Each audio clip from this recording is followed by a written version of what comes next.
¿Cómo encontrar fuerzas para seguir cuando todo aquello que conocías se transforma en una amenaza? Cuando lo que debería ser refugio se convierte en la razón por la que tu hijo duerme lejos de su propia cama. 6 meses atrás todo parecía una promesa. Una casa comprada con ilusión, Matías con 17 años lleno de planes, Javier convencido de que habíamos dado el paso correcto. Hoy escribo para explicar por qué mi hijo no puede pisar el umbral de nuestra puerta y por qué muchos aquí todavía prefieren no hablar de lo que sucedió esa noche. Esto es una confesión urgente y no puedo esperar más para contarlo todo, desde el primer crujido hasta la última foto que nadie quiso creer.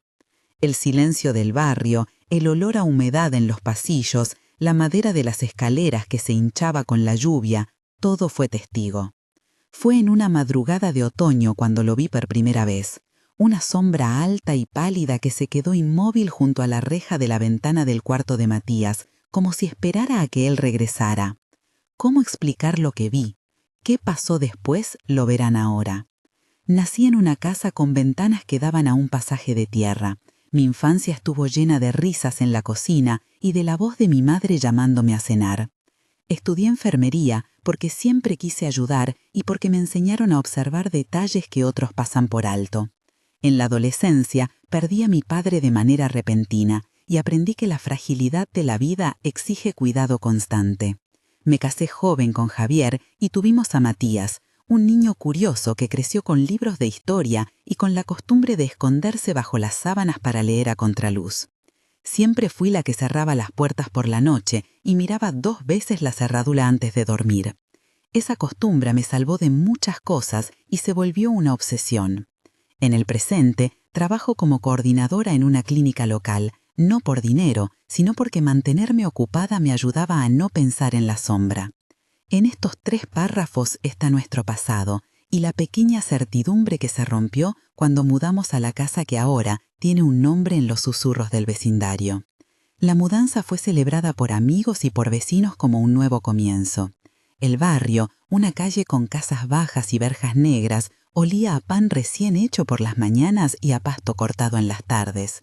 Don Ramón, el antiguo propietario, nos contó que la casa había sido construida en 1950 y que guardaba historias de noches en vela y de un cuarto siempre cerrado.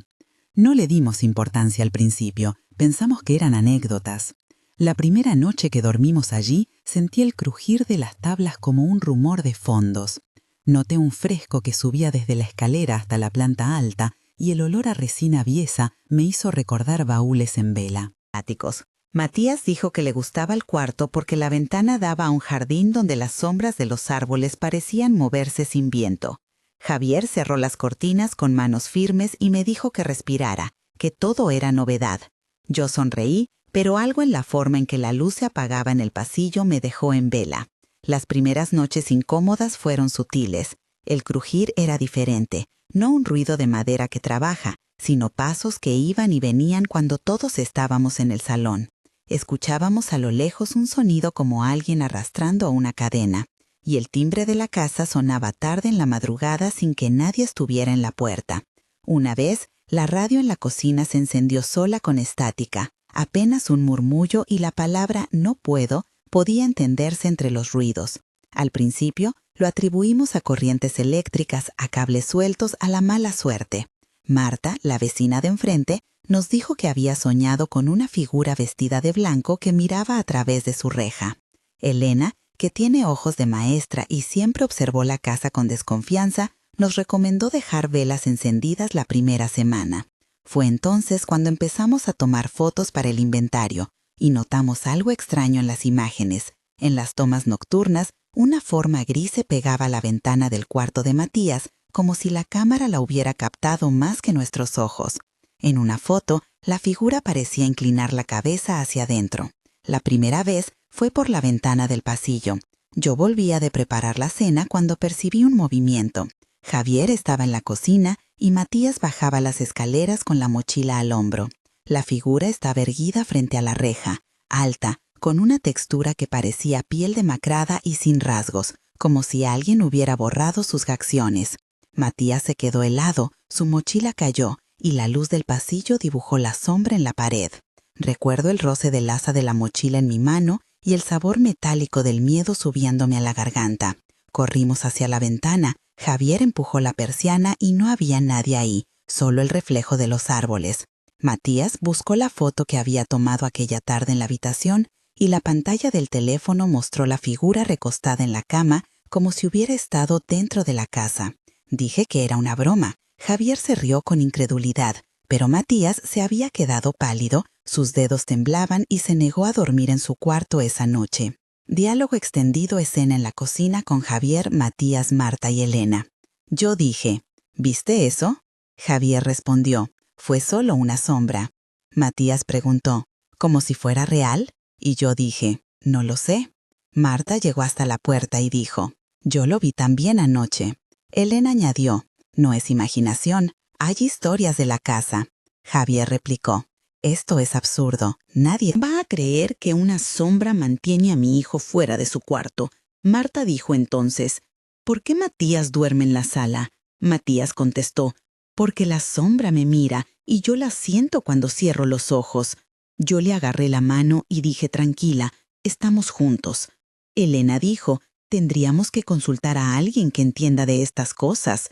Javier exclamó, llame a la policía si quieres, pero no voy a ceder a supersticiones. Marta miró al teléfono de Matías y dijo, mira la foto otra vez. Javier tomó el móvil y quedó en silencio. Matías murmuró, estoy asustado, mamá. Yo prometí que lo protegería. Fue una conversación de acusaciones y súplicas, y cada frase tuvo el eco del pasillo.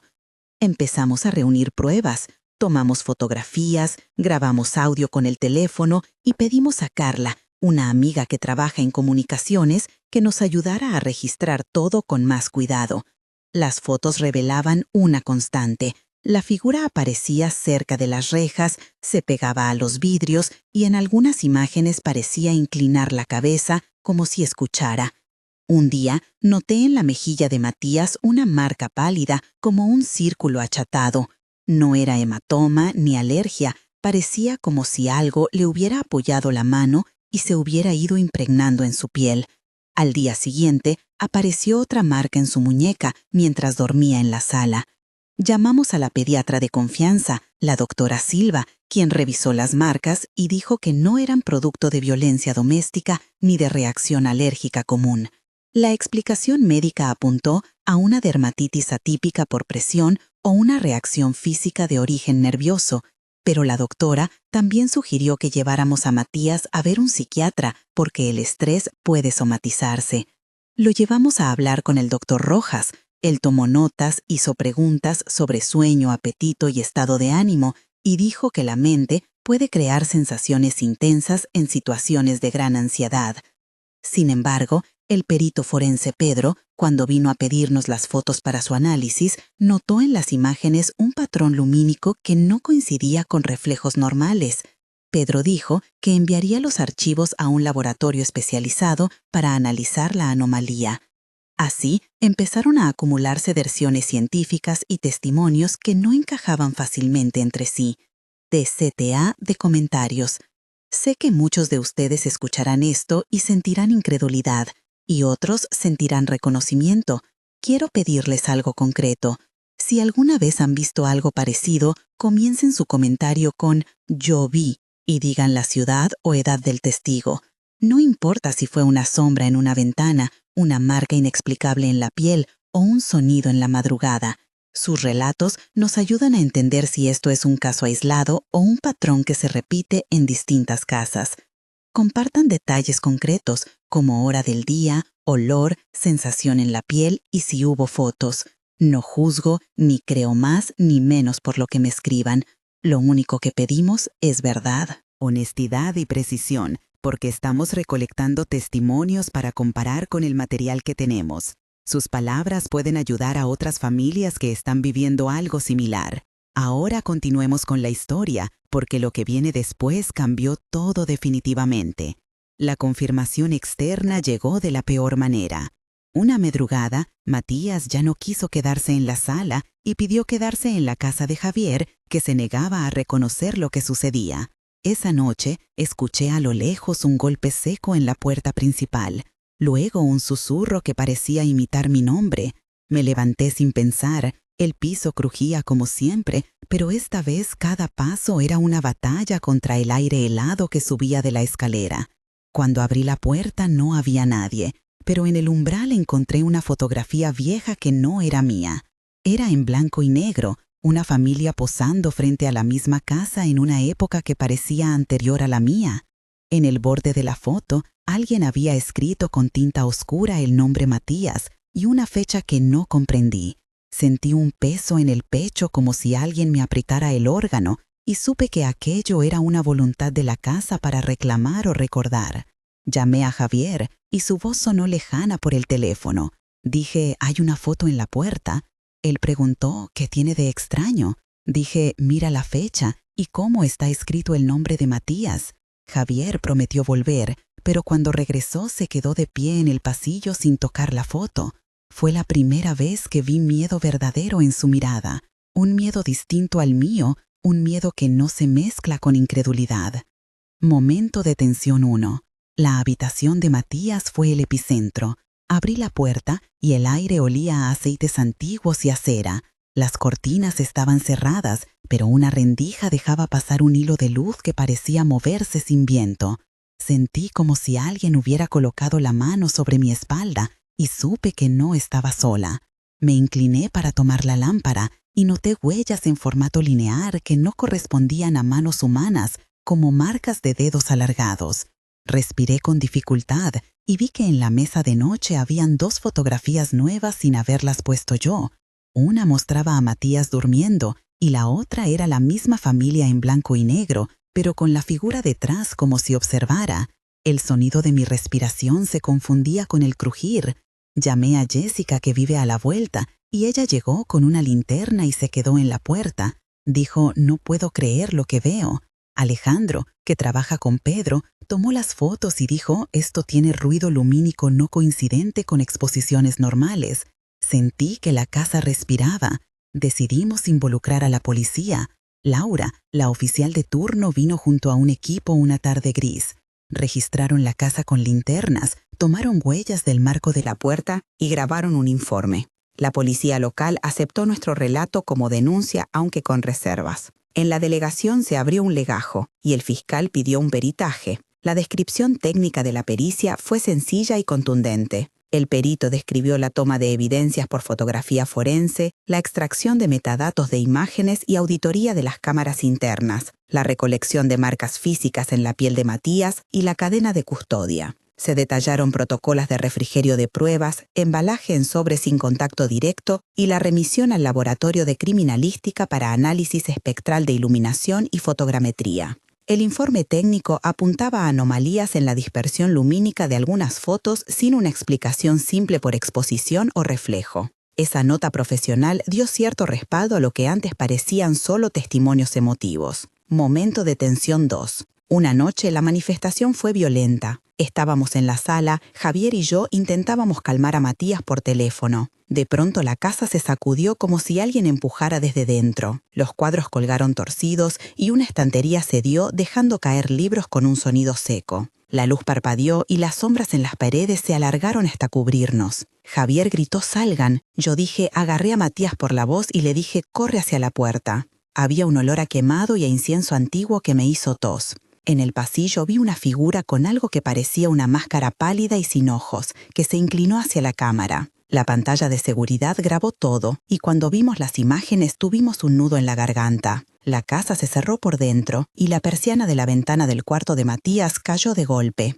Nadie pudo tocar la manija. Parecía que algo había decidido mantener la entrada cerrada. En la mañana siguiente, la comunidad se dividió. Algunos vecinos, como Pedro y Carla, nos apoyaron y aceptaron ver las fotos y los videos. Otros, como don Ramón, cambiaron de tema y evitaron mirarme a los ojos. El archivo de la policía creció con testimonios divididos y la prensa local tocó la historia con cautela. El nombre de la casa comenzó a circular en susurros como Casa de la Reja. y llegaron rumores de un ritual antiguo ligado a una familia que perdió a un hijo llamado Matías en circunstancias trágicas décadas atrás. Fue entonces cuando descubrimos registros viejos en la hemeroteca que hablaban de una noticia de 1974 sobre un accidente y una desaparición en la zona, y el apellido del niño coincidía con el de nuestra familia por pura casualidad o por un lazo que la memoria no quería aceptar. Momento de tensión 3. Buscamos a don Ramón para preguntar por la historia de la casa y él contó una versión que heló la sangre. Dijo que la casa había sido un refugio para quienes no tenían lugar y que una vez se practicó un ritual para anclar una protección que salió mal. Contó que desde entonces la casa respondía a ciertos nombres y que evitaban dormir en el cuarto donde reposaba la reja. Marta escuchó y dijo: no es coincidencia, la reja es como un ojo. Escuché la frase y tuve la sensación de que alguien apretaba mi estómago. Llevamos al cura del barrio para bendecir la casa, pero él se negó a entrar al cuarto y dijo que había algo viejo que no era natural. Esa negativa fue otro golpe, porque cuando la fe rehúsa entrar, la desesperanza se instala. Intentamos una intervención simbólica. Reunimos a varios vecinos, encendimos velas en el salón y cada uno habló en voz alta para nombrar lo que deseábamos: paz, seguridad, un hogar.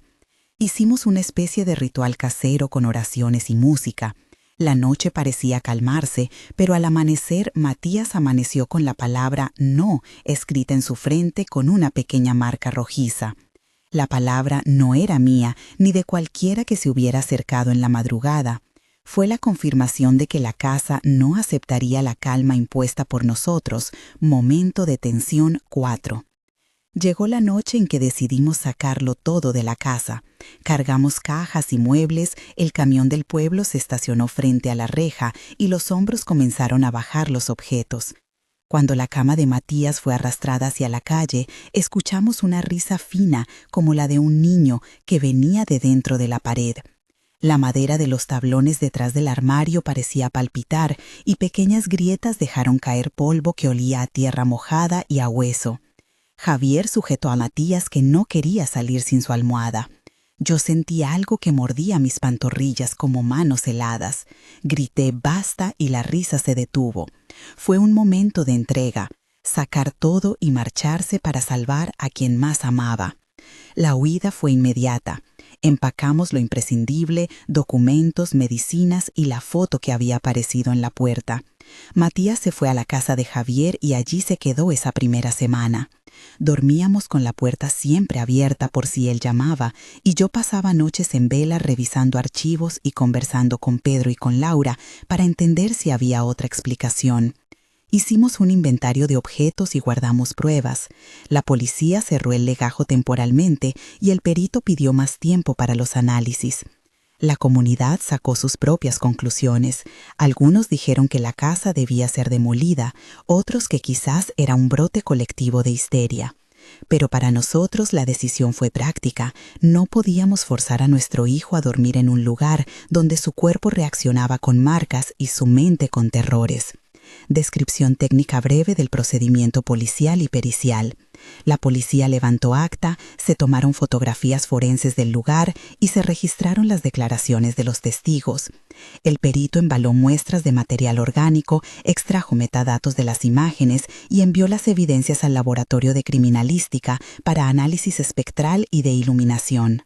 Se documentó la cadena de custodia y se remitieron los resultados preliminares al fiscal para definir medidas cautelares. La historia vieja de la casa emergió con nombres y fechas. Encontramos en el archivo municipal referencias a una familia con apellido Herrera que vivió en la casa durante 3 generaciones. Un recorte de diario de 1974 mencionaba la desaparición de un niño llamado Matías Herrera tras una fiesta en la que se practicó un rito para proteger el linaje. Las palabras ritual, mal escrito y ofrenda aparecían en el texto. Hablamos con vecinos más antiguos como Rosa y con un bibliotecario llamado Manuel que nos mostró planos antiguos y testimonios. Algunos afirmaban que en el sótano se guardaban muñecos y fotografías. Otros recordaban una habitación tapada con tablas. Esa historia empezó a unificar piezas que no queríamos ver. La confrontación final fue menos cinematográfica y más triste. Organizamos una visita con la intención de quedarnos una noche con gente y cámaras y ver si la manifestación se repetía con testigos. Invitamos a Laura, a Pedro, a Carla y a Elena, y también a un sacerdote que aceptó solo como observador. Instalamos grabadoras y cámaras, encendimos lámparas y nos sentamos en el salón como quien espera una tormenta. Al avanzar la noche, el ambiente se hizo pesado, la electricidad titubeó y los aparatos registraron interferencias. Un murmullo que parecía un coro de voces se escuchó y las cámaras captaron un vaho frío que se filtró por la rendija de la ventana. Matías no pudo permanecer dentro y salió al coche donde esperó con la puerta abierta. Javier me miró con lágrimas y dijo: «Yo no puedo perder a nuestro hijo por algo que habita en esta casa». Yo respondí entonces: «Tendremos que venderla o destruirla». Fue una decisión tomada con el corazón dividido. Esa misma semana empezamos gestiones para vender y alertar a la municipalidad sobre la historia. Algunas personas realizaron rituales de despeje en nombre de tradiciones antiguas. Otros ofrecieron consejos de terapeutas. El rumor de la maldición se propagó y la prensa local tituló con cautela. En el proceso, conocimos a especialistas en patrimonio que sugirieron que ciertos ritos de protección, cuando se hacen mal, pueden generar un vínculo psíquico con el lugar. El doctor Rojas dijo que la mente de Matías podría estar condicionada por la historia y las marcas. Pedro insistió en que había elementos fotográficos inexplicables. En medio de versiones científicas y sobrenaturales, la decisión concreta fue práctica: sacar a Matías de ese espacio. Epílogo: un mes después. Un mes después de dejar la casa, las noches fueron menos angustiantes. Matías dormía en un colchón en la habitación de Javier y volvía a comer sin prisa. Fui a ver a la doctora Silva y las marcas en su piel habían palidecido pero no desaparecían por completo. En el barrio, la casa seguía vacía con las cortinas cerradas y la reja oxidada. Algunos vecinos dejaban flores en la acera y otros ni miraban.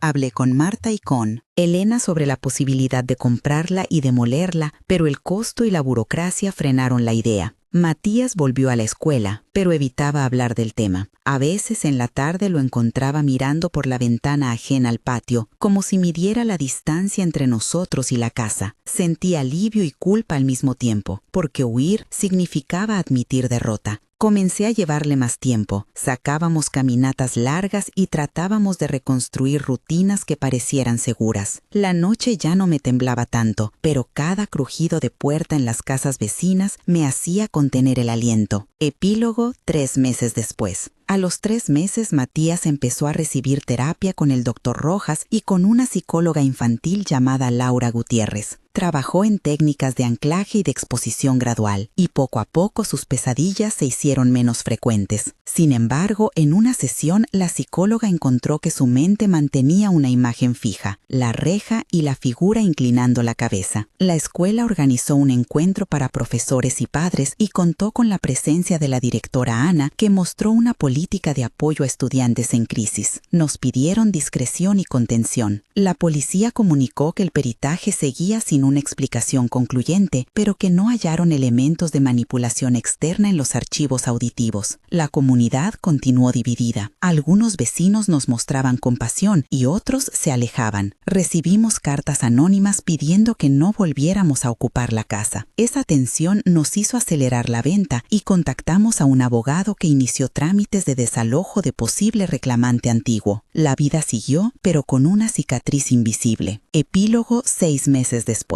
6 meses después, la casa fue adquirida por un comprador que dijo que la convertiría en un proyecto cultural. En la transacción hubo silencio y prisa. Matías no quiso asistir a la firma ni ver cómo se retiraban las últimas pertenencias. Él encontró refugio en amigos como Javier y en actividades que le devolvieran sentido. En lo práctico, vendimos todo, cerramos cuentas y cambiamos de barrio. La herida no sanó del todo. Aún fluyen recuerdos en noches de lluvia y en ocasiones siento que alguien me observa desde detrás de los arbustos. La noticia del caso llegó a un pequeño programa de investigación y nos contactaron para recoger el testimonio. Decidí contar esto en primera persona para que otros sepan que no siempre hay respuestas y que a veces la protección requiere huir. Matías ahora tiene un grupo de amigos que lo cuidan y toma clases de música. A veces lo veo parado en la esquina mirando la dirección donde estuvo la casa y pienso en la fragilidad de los lugares que llamamos hogar. Ser madre me obligó a priorizar su seguridad por encima de cualquier orgullo y esa decisión nos salvó. Reflexión final y cierre. Al final, todo lo que quería era que mi hijo estuviera a salvo y que pudiéramos dormir sin miedo. La policía dejó un registro. Enviamos fotografías y el peritaje aportó dudas técnicas, pero no certezas sobrenaturales. Hicimos lo posible por proteger a Matías y por documentar lo sucedido. La pregunta que les dejo es esta. ¿Cómo distinguir entre lo que la mente crea y lo que algo más viejo persiste en hacer cuando un lugar guarda memoria de dolor?